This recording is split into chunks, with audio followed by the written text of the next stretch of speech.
Hello, good evening, kada kayo kakabsat. So we are iti question manan, a question that has been asked nga kunana, Pastor, is it right nga ususaran dagiti leaders tirata di statement nga touch not the anointed one nga ureno laki di araramiden da ti kahit da nga han nga uston ti araramiden da, they still insist touch not the anointed one?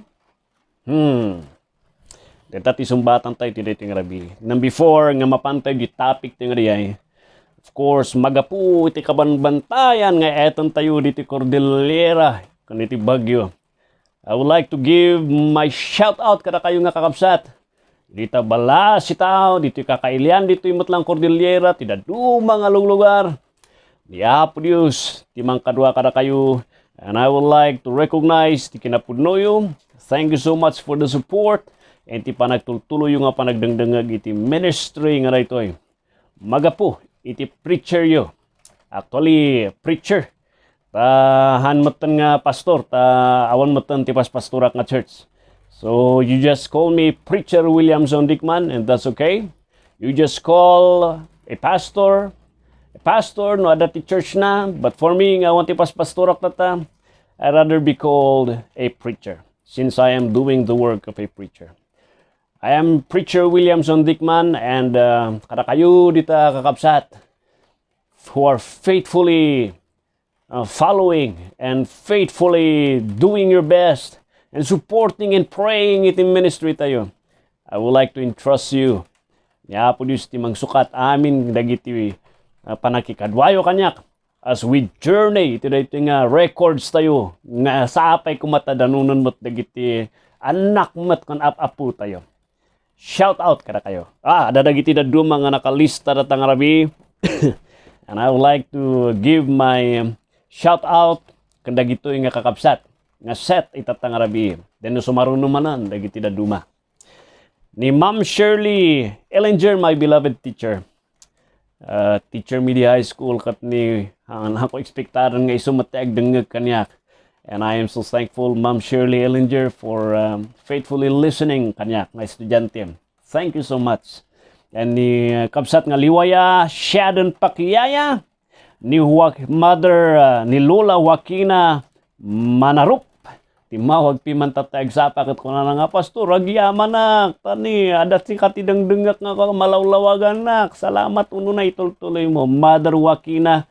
Thank you matlang. Salamat mo ti panagtawag mo kanya. Kapsat ni kapsat mat nga Roberto nga Abasolo, ni Cheverly Lambayog agay ay ni JCSP Milanyo, ni kapsat nga Alfred, ni Uncle Alfred Mangusan Soriano Jr. Salamat ni Brother Rolly Espiso Canuto, ni Pastor Leonard Libao. And ni kabsat nga Emilia Valdez Liklikan dito Cyprus, ni Anthony nga Martha Comila di Kalang di Sydney, Australia, ni Pastor Joel Timango Leon, ni Ma'am Jackie Padilla ti Asin, di Adawi ay Ili, Magapuja Riyadh, ni kabsat ay Adawi ay Ili. Reading shout out kanyang kabsat. Ni kabsat nga Emily Pontino, Brenda Manero, Napudo, Evelyn Mariano Cordova, ni Turugi Simpleman, ni Palmolive Prince, Gerald Martinez, ni Nelsa Kalawa, Upalar Balbin Jay Dubai, and ni Jonah Wans, ni Leia Lorena, ni Lor Thin, ni Ma'am Juliet Last, Ma'am Juliet Mamaril. Kabsat, kakabsat, shout out, and may the Lord bless you, and may the Lord grant you more joy. Panang subsuporta, agbumbunga da gito hanga sayang ti panang isishare, panang iprekarkarara gito gito adu ti mabinbindisyonan. And that's why I would like to share that joy kada kayo. Keep on kabsat. Ngarod, touch not the anointed one. Isu ti sikat nga ibagbaga dagiti ministro rata. No daduma tapno alaan dati kayat da. Usto Kadi diay. Dengan tayo kabsat. touch not the Anointed One. Pastor, hapi awan ti kalintegan kadi ti maysa nga membro nga mangkorektar iti maysa nga pastor no agbibiyag isuna ti basol. Awan kadi ti kalintegan iti maysa nga dagiti ordinaryo nga Kristiyano nga mangbaga iti pastor da no kaspengan di pastor da kat Haan nga Usto tiraramiden na. And kuna pa ilang di pastor, touch not the Anointed One. And uda duma, mabutbutang kami no ibagbaga di verse nga dahit adapiman ti ibagbaga na nga. Isuti ko natin ko na po Diyos. Usto kadi di jay pastor nga ibagbaga ti maysa nga pastor. Mabalin kadi, tatal na lang kadi ti pastor. Ti ordinary nga Kristyano. Dahit ati tungtungan tayo man, iti dahito nga rabi. Touch not the Anointed One. Agpaiso. Dahito iti maysa nga bersikulo nga kaabuso iti dahito nga tsimpo iti church tayo tata. Karkaro no iti maysa nga pastor kat kayat na nga ada ti maala na iti maysa nga membro na kan madida nga mapagaan ti bagana touch not the Anointed One. Ada ka diti biblical nga reference na dito eh? Kat ko iba kada kayo ada. It was written in 1 Chronicles chapter 16 verse 22 nga talaga piman kunanay jay 1 Chronicles chapter 16 verse 22 saying, touch not my anointed and do my prophets no harm. It is really in the Bible. The context na di jay, kat kuna ni David, trying to remember, kan agyamyaman niya po Diyos, nga iti napalpalabas nga leaders, agrugi de chimpo ni Abraham, ingana de chimpo na, the Lord, han na nga binaybayan, dagiti leaders na, intakder na, dagiti nga leaders na nga mabangon, dagiti basit nga grupo ti tao, nga mabuda nga nasyon. And he said, touch not the Anointed One, because ada ti bendisyon ni Apo Diyos kanyada. And it was written again, it was naulit manan di Salmo 105 verse 15. Kuna naman di Psalm chapter 105 verse 15.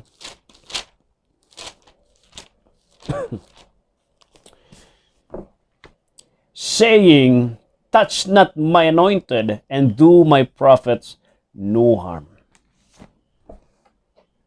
It was written again and it was repeated again. And nagpaisumat piman.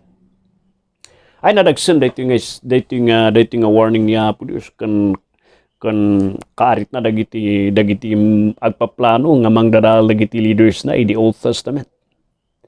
Tatalaga nga tilablabanan da kaniya po Diyos. It was exemplified in pakita dito ni David. It was written in 1 Samuel chapter 26 verse 1 to 9 nga dito nga simpo kat madama nga namuan ni Saul nga da dyan ni David, inapan na nga talagang desidido nga pan kahit na nga patayan. Di pa nakita niya po Saul kini David kat threat iti trono na. Madina nga ni David iti agbalin nga sumublat nga hari. And here was ni Saul, nagkampo dati maysa nga lugar, iti banug da kadwa na dagiti soldado na, kan dagiti right hand, kan dagiti warriors na, naturog dati maysa nga nabi. Namuan ni dagiti soldado ni David kan kastamot ni Abishai nga may sang right hand na kat kuna ni Abishai yung tasrokan yung tadya kampu da apan ngagpaiso ni David kini Abishai dya kampu ni King Saul. Apo gapusti palalo nga banbanog dagiti soldado uray pay man ni King Saul, uray pay man dagiti warriors ng right hand na palalo nagmayat iti turog da. Imunog jay tent ni David, imunog suni jay tent ni Saul, duwada kini Abishai kuna na Abishai kanya na David, dayto yan iti gundaway nga itad niya po Diyos. Blessing in disguise. Malpasan iti problema. Patayon tan dayto nga David, dayto patayon tan apo ari David, dayto nga Saul. Gundaway nga itad iti Diyos dayto. Palubos mo. Siyak timang duyok kanya na tamamin pinsan ngay sigurado kanya patayot ito nga tao. Palubas mo hapo ari, David.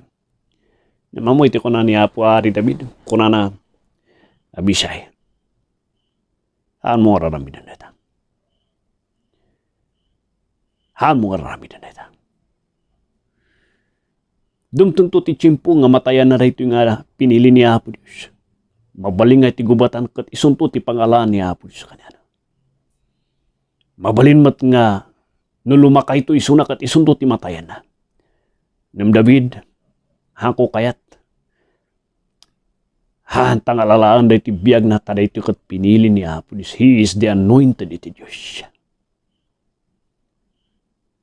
Makita iti panang banuron ni David, iti may nga leader, uray no langgong kanduldog. Di palalo nga respeto na.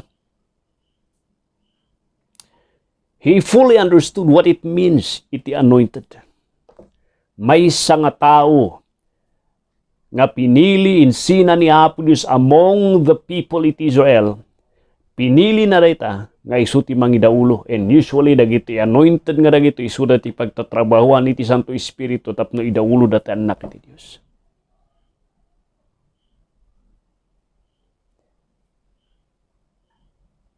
And David understand that Saul is God's anointed one, and he doesn't have the right to take the life ni Saul. Let him die, babanti ima ti daduma. Let him die, ti kinalakay na, but not in my hands. He's God's anointed. Namadatikat kiba kada kayo. Pastor, nukas ti sitwasyon iti Old Testament. Does that apply kadi iti New Testament? Aday ba kada kayo? Iti New Testament, dakkel nga diferensya iti panangidaulo, iti maysa nga iglesia. No, the Old Testament, kat madaydayaw iti maysa nga leader, uray no duldog, iti church ni Apo ti New Testament, at dati administrative nga proseso iti Dios in confronting iti maysa nga langgong nga leader. Namumuna, adatikat ko iba kada kayo. When it comes to the anointing iti New Testament, apantay di term nga diay, may I tell you nga di Old Testament kat di ari dagiti leaders lang, dagiti propeta lang, isuda ti maanointaran. Isuda dagiti naanointaran nga mangidaulo, nga isu ti pagtrabahuan iti Santo Espiritu lang. Namno pagdanon iti New Testament, there was a big change because iti 1 John chapter 2:27, the anointing was received by all the believers. And not only to you, pastor, to me, pastor, to the leader of the church, to the worker of the church, but the anointing is done to all believers. But the anointing, 27, which you have received of him abideth in you, and you need not that any man teach you. Adati ba kada kayo? Kunani John the beloved, the anointing iti Diyos, which you have received, referring to the whole church. Han lang nga may nga tao, ti katungtungtong na dito. The whole Christians, katungtungtong na dito. But the anointing which you have received of him abideth in you, referring to the church. No, the Old Testament, it only points ti may nga tao. Now, the anointing is for the Christians. Because in Ephesians chapter 1 verse 12 kan 13, amin nga inmawat kini Kristo Jesus nga manubot kan mangisalakan da. Nalpas na nga inawat iti maysa nga bendisyon kanyada, iti Santo Espiritu kat nagyan, nagtalinaad. Nagtalinaad kanyada kat iti bagida kat isu iti templo kan balay iti Dios, implying, and that's the anointing. Deta tinapasamak the anointing. The purpose of anointing is to separate someone for a special purpose. Idi napasamak iti Santo Espiritu nga nagyan kada tayo, that's the time where we are being separated iti demonyo, nagbalin nga anak ti Dios. Naisina tayo nga mapaniti impyerno, nga mapaniti pagarian iti Dios. Naisina tayo iti sipngat nga nagbalin nga iturturayan ni Apo iti lawag. Makita yun diay. And that is the anointing iti Diyos, iti New Testament. Nga it is for all the believers. And for that reason, haan ngay baga, the pastor doesn't have the right to claim that he is the only anointed itatanga panawan. Dakal nga wasol di jay. The anointing is for the whole church, for the body of Christ, for all the Christians. Han lang ati leaders. And when it comes, iti may isang leader nga talaga agbibiyag iti basol, kuna iti apo, iti first Timothy chapter 5, verse 17 to 20, dito iti kuna na. 1 Timothy chapter 5, verse 17 to 20, let the elders, implying the elders, the spiritual leaders, that rule well, dagitan napudno, deserving ti respeto, amuda kan pakpakanunda kayo nga nasayat, be counted worthy of double honor. You give them the due respect that they deserve. Especially, sino? Those who labor in the Word of God, those who are faithful in feeding you. Iti sao ti Diyos. Kat ipakpakita da, napudno da, awan ti lemlemeng da ti sao ti Apo. No, di verse 18 ko na, nuto pa iti baka, the ox, or ti baka tayo so ti maawatan tayo. Kat nagtrabaho nga agtalon, kat malpas nga nagtalon, kat pakanan nyo, tapno napigsamanan, iso ti silduna. Ito diyo kastamot ko mati leaders yu. Suportaran tayo suda. You give them, you treat them, because you treat them well, because they feed your souls faithfully. Nung kasat nung nga nudldug ka na langgong mati may nga pastor, han nga may karkari nga marispito. Anya nga iti kakasta tayo jay pastor.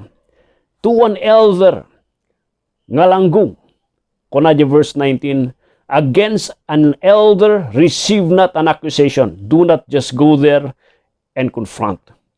But before 2 or 3 witnesses, them that sin, dagiti leaders nga agbasbasol, rebuke before all, that others may also fear. No blatantly proven nga talagang bibiyag ti basol, you have the right to tell them, pastor, mystic tararamidem, hangos to tararamidem. And the pastor has no right. Who are you to tell that? That's not the anointed one. No, proven to be guilty, you do not have the right to claim that's not the anointed one. Because God has given the right iti church members and leaders, ordinary members of the church, to confront di pastor no han laki di nga araramidon ti obligasyon na. No agbiabbiag iti basol. So nga makitam ti diferensya, iti old can new, in the church, there is a permission from the Lord to confront iti maysa nga leader nga langgong. Oh my friend, haan nga mabalin di jay.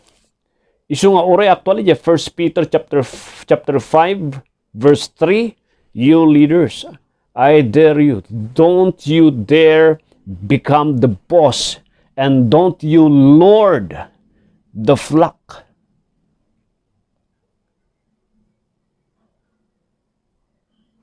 Haan nga usto nga agbalbaling nga kasla nga fraternity teachers nga sikatibus. Haan nga mabaling nga ti maysa nga leader kat kung kuna na nga ti kayat nak isulat as surutan dagiti membro. Haan nga mabalin di jay. 1 Peter chapter 5 verse 3, God condemns iti kastoy nga attitude. And don't you say nga ibagang mawang kalintigan iti membro nga mang-confront kanyam. There is a God-given right for the members to correct you no talagang bebiyag ka ti basol. Malaksid no awan. No proven to be guilty, you do not have the right to say and to misapply, that's not the anointed. So, rekapsat, iti-take tayo di nga sumbat. And how I pray, nga na-clarify kayo dati maysa nga mapabuso nga verses being used. Duma, manipular, kan control, kan pes kada tayo nga ordinaryo nga Kristyano. And my brother, hoping nga nakalawlawag dito pa iti panunot mo concerning iti estado, iti church, iti Apo. God bless, kapsat.